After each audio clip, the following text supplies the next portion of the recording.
We all know that depression is a common illness worldwide, with more than 264 million people affected. Depression is different than usual mood fluctuation and short-lived emotions responses to challenges in everyday life.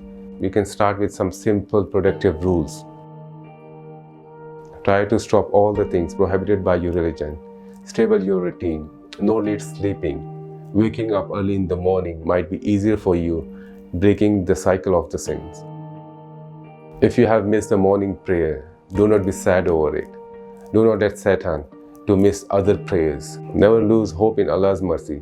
Allah says in Quran, and never give up hope of Allah's soothing mercy. Truly no one despairs of Allah's soothing mercy except those who have no faith. When the negativity around you getting louder and making you anxious and depressed, go lie down, walk away, work out, sleep, listen to the holy verses, pray, cry, and talk to God. Feeling sad or anxious is not bad. Never suppress or hide your negative feelings and embrace only the positive ones.